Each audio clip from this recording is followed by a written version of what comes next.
हर fibroid को surgery की ज़रूरत नहीं होती है। फाइब्राइड की सर्जरी में एक बात बहुत जो याद रखने वाली बात है वो ये है कि फाइब्राइड की सर्जरी हर एक के बस की बात नहीं है।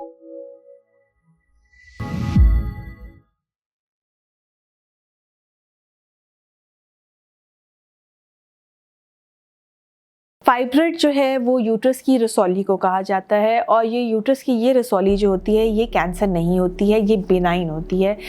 लेकिन ये एट टाइम्स हमारे लिए प्रॉब्लम क्रिएट कर सकती है। ये बहुत ज़्यादा कॉमन होती है, बहुत ज़्यादा ख़वातीन में फाइब्राइड्स का मसला हो जाता है। आज अपने इस वीडियो में बात करेंगे क्या हर फाइब्राइड को सर्जरी की ज़रूरत है या नहीं है। ये बड़ा इम्पॉर्टेंट सवाल है। हर फाइब्राइड को सर्जरी की ज़रूरत नहीं होती है।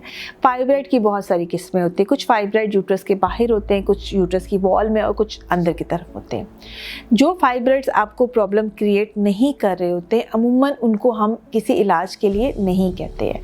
हाँ, अलबत्ता अगर वो हैवी ब्लीडिंग करना शुरू कर दे, अगर वो आपके साइकिल को डिस्टर्ब करना शुरू कर देते हैं, अगर उसकी वजह से प्रेगनेंसी नहीं हो रही है, अमूमन फाइब्राइड प्रेगनेंसी के साथ इंटरफेयर नहीं करते। लेकिन अगर आपकी फाइब्राइड्स का मौजूद है और प्रेगनेंसी नहीं हो रही है, या वो किसी ट्यूब को ब्लॉक कर रहे हैं, या यूट्रस के साइज़ को उन्होंने बहुत बड़ा कर दिया है, या बहुत सारे फाइब्राइड्स है जिसकी वजह से कैविटी जो है वो इरेगुलर हो गई है, या फिर फाइब्राइड बिल्कुल यूट्रस की कैविटी के अंदर जिसको सब म्यूकोजल फाइब्राइड कहते हैं वो वाला फाइब्राइड मौजूद है, या फिर आपकी प्रेगनेंसी होकर ज़ाया हो जाती है, ऐसी सूरत हाल में हाँ इसके लिए भी सर्जरी को रिकमेंड कर दिया जाता है।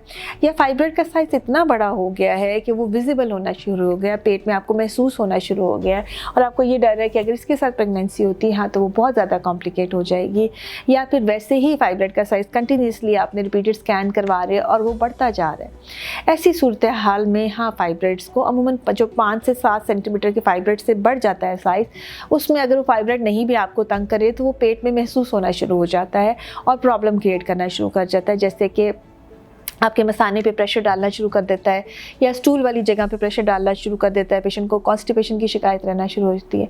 ऐसी सूरत हाल में ये वो फाइब्राइड्स होते हैं जिनके लिए सर्जरी को रिकमेंड किया जाता है। अब सर्जरी इसमें 2 से 3 किस्मों की सर्जरी की जाती हैं। अमूमन जो सर्जरी की जाती है उसे हम लेप्रोटमी कहते हैं, जिसमें मायोमेक्टमी यानी फाइब्राइड को रिमूव किया जाता है। लेप्रोस्कोपिकली भी ये सर्जरी की जाती है, और समटाइम्स अगर फाइब्राइड बिल्कुल नीचे की तरफ है, यूट्राइन कैविटी के अंदर है, तो नीचे से जैसे डीएनसी वाला तरीका होता है इस तरह से कैमरा डाल के हिस्ट्रोस्कोपी के लिए भी इसको रिमूव किया जाता है। ये वो मेथड्स है जिसके साथ हम इसे रिमूव करते हैं।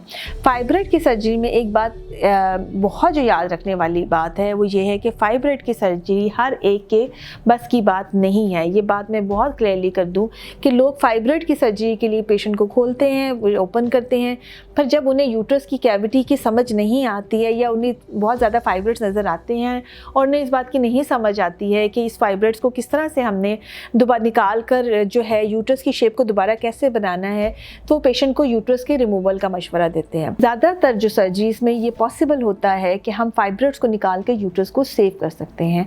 Almost all kind of surgeries में बहुत कम ऐसे केसेस होते हैं जिसमें फाइब्राइड बेइंतहा बढ़ जाते हैं, जैसे कि बहुत ज़्यादा थ्रू आउट सारा फाइब्राइड ही और यूट्रस बचे ही ना। उस सूरत हाल में सिर्फ ये होता है कि समटाइम्स यूट्रस को बचाना पॉसिबल नहीं होता, या बहुत कम ऐसी कंडीशंस होते हैं जिसमें ब्लीडिंग बहुत ज़्यादा हो जाए और हमें यूट्रस को बचाना मुमकिन ना हो।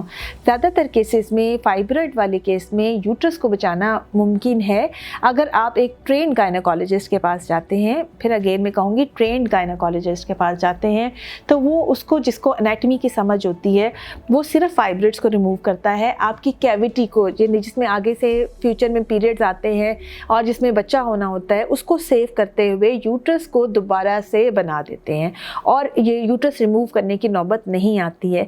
लेकिन अगर आप अनट्रेन्ड या अनस्किल्ड पर्सन के पास जाएंगे जिसे इतनी नॉलेज नहीं है तो ज़्यादा चांस है कि वो आपकी यूट्रस को ही रिमूव कर देंगे, फाइब्राइड्स को रिमूव नहीं करेंगे।